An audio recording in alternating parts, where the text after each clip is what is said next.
അപ്പോൾ കഴിഞ്ഞ വീഡിയോയിൽ ഞാൻ പറഞ്ഞല്ലോ FCRA ആക്ടിനെ പറ്റി. അതായത് നമ്മുടെ ബിഷപ്പുമാരുടെ, കത്തോലിക്ക സഭയിലെ മാത്രമല്ല നമ്മുടെ കേരളത്തിലെ എല്ലാ ക്രൈസ്തവ സമുദായത്തിലെ മെത്രാന്മാരുടെയും ഉറക്കം കെടുത്തുന്ന ആ act, foreign contribution regulation act. ഈ ബില്ല് പാർലമെൻറ്റിൽ അവതരിപ്പിച്ചിട്ടേ ഉള്ളൂ.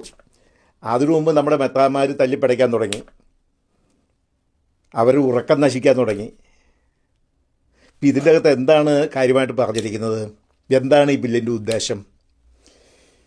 ഈ ബില്ലിൻ്റെ ഉദ്ദേശം ഇത്രയേ ഉള്ളൂ: വിദേശത്ത് നിന്ന് കിട്ടുന്ന കോൺട്രിബ്യൂഷൻസ്, പണം, സംഭാവനകൾ അത് ഉദ്ദേശിച്ച കാര്യങ്ങൾക്കായി ഉപയോഗിക്കപ്പെടുന്നു. 1. 2. ട്രാൻസ്പാരൻസി, അതായത് സുതാര്യത. ഇതൊരു അരമന രഹസ്യമാക്കി വെച്ചുകൊണ്ടിരിക്കാതെ കണക്കുകൾ പരസ്യമാക്കുക. എന്തിനു വേണ്ടിയിട്ട് പണം ഉപയോഗിച്ചു, എന്ത് കാര്യങ്ങൾക്കായി ഈ പണം വിദേശികൾ അയക്കുന്ന അല്ലെങ്കിൽ വിദേശ ചാരിറ്റബിൾ സംഘടനകൾ അയക്കുന്ന പണം എന്തിനു ഉപയോഗിക്കുന്നു എന്നുള്ളതിന് ആ പുസ്തകം, അക്കൗണ്ട് ബുക്ക് തുറക്കുക, ചുരുക്കം പറഞ്ഞാൽ. ഇതൊക്കെ ഒന്ന് ഓവർസീ ചെയ്യുവാനായിട്ട്, മോണിറ്റർ ചെയ്യുവാനായിട്ടുള്ള ഒരു ആക്ട്, ഒരു നടപടിയാണ് ഈ ആക്ട്, FCRA ആക്ട് എന്ന് പറയുന്നത്. മറ്റൊന്നുമല്ല. ഇത് നമ്മുടെ മെത്രാന്മാർ പറയുമ്പോൾ നമുക്ക് തോന്നും ഇത് ക്രൈസ്തവരെ ഉന്നം വെച്ചുള്ള ഒരു നടപടിയാണ് എന്ന്. അതല്ല. It has nothing to do with Catholic church, it has nothing to do with Christian churches. ഇത് എല്ലാ മതവിഭാഗങ്ങൾക്കും മതേതര വിഭാഗങ്ങൾക്കും സംഘടനകൾക്കും ഇത് ബാധ്യമാണ്. ഡെഫിനറ്റ്ലി ഹിന്ദുക്കൾക്കും മുസ്ലിങ്ങൾക്കും ക്രിസ്ത്യൻസിനും എല്ലാവർക്കും, മറ്റെല്ലാ സമുദായക്കാർക്കും, എല്ലാ മതക്കാർക്കും. ഈ ആക്ടിലെ ചില നിബന്ധനകൾ ഞാൻ പറഞ്ഞുതരാം.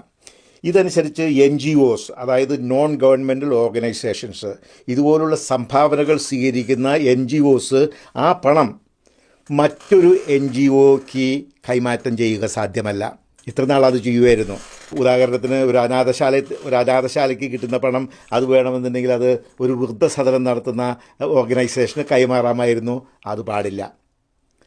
അനാഥശാലയുടെ പേരിൽ വരുന്ന പണം അനാഥശാലയ്ക്ക് തന്നെ വേണ്ടി ഉപയോഗിക്കണം. ഇൻ്റർചേഞ്ച് പാടില്ല. അടുത്തത് വളരെ സിമ്പിളായിട്ടുള്ളൊരു കണ്ടീഷനാണ്. അതായത് ഈ സംഭാവന സ്വീകരിക്കുന്ന NGOയുടെ ഉത്തരവാദിത്തപ്പെട്ടവർക്ക് ആധാർ കാർഡ് ഉണ്ടായിരിക്കണം. അത് പിന്നെ പ്രത്യേകിച്ച് പറയേണ്ട കാര്യമില്ല. പിന്നെ ഈ NGOയ്ക്ക് ലഭിക്കുന്ന പണം അവർ സുതാര്യമായി, അവർ റെസ്പോൺസിബിളായി അവർ ചെലവ് ചെയ്തോ എന്നുള്ള ഓഡിറ്റിംഗ്. ഈ ഓഡിറ്റിംഗ് ഒക്കെയാണ് നമ്മുടെ ബിഷപ്പുമാരെ വിഷമിപ്പിക്കുന്നത്. ശരിക്ക് അക്കൗണ്ട് ഓഡിറ്റ് ചെയ്യും, കണക്കുകൾ കൃത്യമായിരിക്കണം. മാത്രമല്ല ഈ സംഭാവനകൾ സ്വീകരിക്കുന്നത് ഇനി പല ബാങ്കുകളിൽ കൂടി ആയിക്കൂടാ. സ്റ്റേറ്റ് ബാങ്ക് ഓഫ് ഇന്ത്യയുടെ ഡൽഹി ബ്രാഞ്ചിൽ മാത്രമേ ഈ അക്കൗണ്ട് തുടങ്ങാൻ പറ്റുകയുള്ളൂ. മനസ്സിലായില്ലേ? അതായത് ഈ NGOs എല്ലാവരും ന്യൂഡൽഹിയിൽ സ്റ്റേറ്റ് ബാങ്ക് ഓഫ് ഇന്ത്യയുടെ ന്യൂഡൽഹി ബ്രാഞ്ചിൽ അക്കൗണ്ട് തുടങ്ങണം. എല്ലാ ഫോറിൻ മണിയും അവിടെയുള്ള തങ്ങളുടെ അക്കൗണ്ടുകളിലേക്കായിരിക്കണം റെമിറ്റ് ചെയ്യേണ്ടത്. അതിൻ്റെ ഉദ്ദേശം മറ്റൊന്നുമല്ല, ഡൽഹിക്ക് അത് കൃത്യമായി മോണിറ്റർ ചെയ്യുവാൻ വേണ്ടിയിട്ടാണ് അത്. അതുപോലെ ഈ NGOs FC4 tax return file ചെയ്തിട്ടുണ്ടോ കൃത്യസമയത്തിന് തന്നെ? അതുപോലെ തന്നെ ബാങ്ക് സ്റ്റേറ്റ്മെൻറ്റും ഓഡിറ്റ് റിപ്പോർട്ടും മാച്ച് ചെയ്യുന്നുണ്ടോ? അതുപോലെ തന്നെ ഈ അക്കൗണ്ടിൽ നിന്ന്, ഈ NGOയുടെ അക്കൗണ്ടിൽ നിന്ന് അനധികൃതമായിട്ട് വ്യക്തികൾക്കോ മറ്റ് സ്ഥാപനങ്ങൾക്കോ മണി ട്രാൻസ്ഫർ പോയിട്ടുണ്ടോ? Very important. ഇതൊക്കെ സൂചിപ്പിക്കുന്നത് ആർക്കും കൈയിട്ട് വാരാൻ പറ്റാത്ത രീതിയിൽ ഗവൺമെൻറ് ചരടുകൾ മുറുക്കുകയാണ് എന്നാണ്. ആർക്കും കൈയിട്ട് വാരാൻ പറ്റാത്ത രീതിയിൽ. അപ്പോൾ അനധികൃതമായ അക്കൗണ്ട് ട്രാൻസ്ഫർ പറ്റില്ല. ഉദ്ദേശിച്ച കാര്യങ്ങൾക്ക് വേണ്ടിയിട്ട്, അതായത് ഡോണർ നിഷ്കർഷിച്ചിട്ടുള്ള കാര്യങ്ങൾക്ക് വേണ്ടിയിട്ട് പണം ചിലവഴിക്കുക. അതുപോലെ തന്നെ മറ്റൊരു നിബന്ധന ഇതാണ്: ഇത്രയും നാൾ അയക്കുന്ന തുകയുടെ 50% അഡ്മിനിസ്ട്രേറ്റീവ് കോസ്റ്റായിട്ട് ഈ NGOകൾക്ക്, NGO ഹാൻഡിൽ ചെയ്യുന്നവർക്ക് ഉപയോഗിക്കാമായിരുന്നു. വിച്ച് മീൻസ് 1 കോടി രൂപ വിദേശത്ത് നിന്ന് വരികയാണെങ്കിൽ 50 ലക്ഷം രൂപ കണക്കില്ലാതെ, കണക്ക് ബോധിപ്പിക്കാതെ അവർക്ക് അല്ലെങ്കിൽ ഉത്തരവാദിത്തപ്പെട്ടവർക്ക് പുട്ടടിക്കാമായിരുന്നു. ഒരു കണക്കും കൊടുക്കേണ്ട കാര്യമില്ല. ആ 50% എന്നുള്ളത് ഇപ്പോൾ സർക്കാർ 20% കുറച്ചു. വിച്ച് മീൻസ് 1 കോടി രൂപ കണക്കിൽ വന്നാൽ അതിൻ്റെ അകത്ത് 20 ലക്ഷം രൂപ പോകട്ടെ, കണക്ക് കൊടുക്കണ്ട.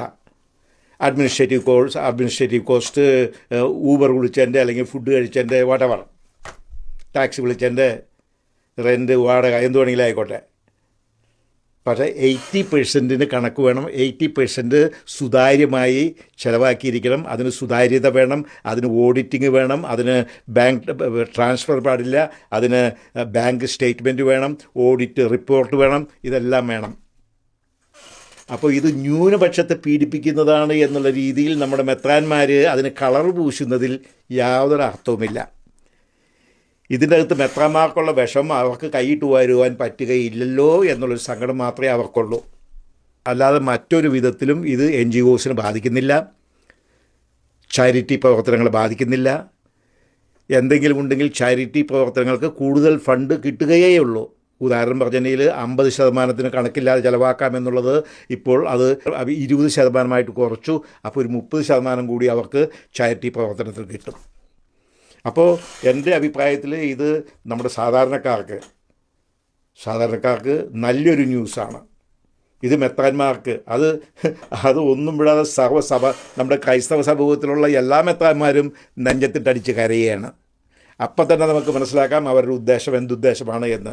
കള്ള ഉദ്ദേശം പറഞ്ഞു പരത്തുന്നതോ മൈനോറിറ്റിക്കെതിരെയുള്ള ആക്രമണം, ക്രൈസ്തവർക്ക് എതിരെയുള്ള ആക്രമണം, ഇങ്ങനെയൊക്കെയാണ് പറഞ്ഞു പരത്തുന്നത്. സുഹൃത്തുക്കളെ, അങ്ങനെയൊന്നുമില്ല. This is what it is. ഇത് മൈനോറിറ്റികൾക്കോ ന്യൂനപക്ഷങ്ങൾക്ക് എതിരായിട്ടുള്ള ഒരാക്രമണമല്ല. നോ. വിദേശ പണം സുതാര്യമായി കൈകാര്യം ചെയ്യുന്നു എന്ന് ഉറപ്പുവരുത്തുവാനുള്ള കേന്ദ്ര ഗവൺമെൻറ്റിൻ്റെ ഒരു ശ്രമം മാത്രമാണ് ഇത്. വരാൽ മെത്രാൻ ഇങ്ങനെ ഈ വെള്ളം പറ്റിയ പൊട്ടക്കണത്തിൽ വരാൽ പോലെ കിടന്ന് ശ്വാസം മുട്ടിക്കിടന്ന് ഞൊളയുകയാണ്. താഴത്താണെങ്കിൽ അതിലും വലിയ കരച്ചിൽ. ഇത് കേട്ടപാടെ ഇവർക്കാകെ അങ്കലാപ്പ്. FCRA എന്നാണ് ഈ ബില്ലിൻ്റെ പേര്. FCRA അർത്ഥം വ്യക്തമാണല്ലോ.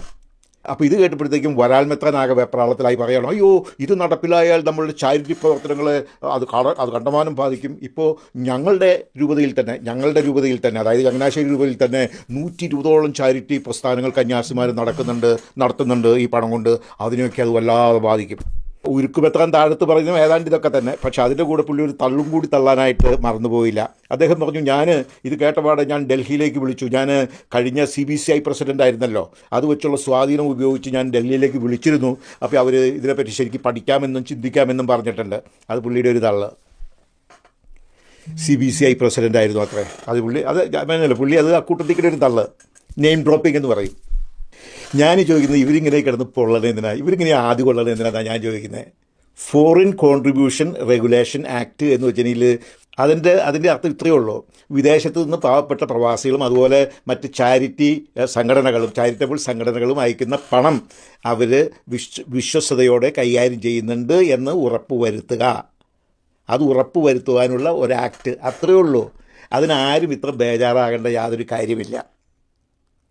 ഉദാഹരണം പറഞ്ഞിട്ടുണ്ടെങ്കിൽ വിദേശികൾ എൻ്റെ വീട്ടിലേക്ക് പെരപണിയാനായിട്ട് 1 ലക്ഷം രൂപ അയക്കുമ്പോഴത്തേക്കും ഞാൻ എൻ്റെ അപ്പനോട് പറയുകയാണ്, അപ്പ 1 ലക്ഷം രൂപ ഞാൻ അയച്ചിരിക്കുന്നത് വീട് പണിയാനാണ്, അത് മറ്റൊന്നിനും എടുത്ത് ഉപയോഗിക്കരുത്.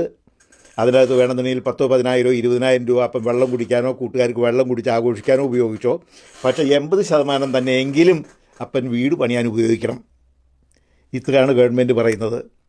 ഉദാഹരണം പറഞ്ഞാൽ ഇപ്പോഴത്തെ നിയമം അനുസരിച്ച് ഈ ഫോറിൻ കോൺട്രിബ്യൂഷൻ്റെ 50% അവർ അതിൻ്റെ അഡ്മിനിസ്ട്രേഷന് വേണ്ടിയിട്ട് ഉപയോഗിക്കാനായിട്ട് അവർക്ക് അനുവാദമുണ്ട്. അതായത് 1 കോടി രൂപ നമ്മൾ നമ്മുടെ ചർച്ച് സ്ഥാപനങ്ങൾക്ക്, ചാരിറ്റി സ്ഥാപനങ്ങൾക്ക് അമേരിക്കയിൽ നിന്നോ മറ്റു വിദേശങ്ങളിൽ നിന്നോ കോൺട്രിബ്യൂട്ട് ചെയ്താൽ 50 ലക്ഷം രൂപ അവർക്ക് തോന്നിയോണം ചെയ്യാമെന്ന്. വിച്ച് മീൻസ് അവർക്ക് പുട്ടടിക്കാം. ബാക്കി 50 ലക്ഷം രൂപ ഈ ചാരിറ്റി പ്രവർത്തനങ്ങൾക്ക്, അവരുദ്ദേശിച്ച ചാരിറ്റി പ്രവർത്തനങ്ങൾക്ക് ഉപയോഗിച്ചാൽ പറയാം ഉപയോഗിച്ചു എന്ന്. അത് നിർത്തലാക്കണമെന്ന് മാത്രമേ ഈ റെഗുലേഷൻ ആക്ട് കൊണ്ട് ഉദ്ദേശിക്കുന്നുള്ളൂ. അതിനെപ്പറ്റി മെത്രാന്മാർ ഇത്ര ഉറക്കം കളയേണ്ട ആവശ്യമില്ല. അവർക്ക് കിട്ടുന്ന സംഭാവനകൾ, ഫോറിൻ കോൺട്രിബ്യൂഷൻസ് അവർ സുതാര്യതയോടെ കൈകാര്യം ചെയ്യുക. That's all. അങ്ങനെയാണെങ്കിൽ അവർക്കിങ്ങനെ ഉറക്കം കടയേണ്ട ആവശ്യം വരില്ല.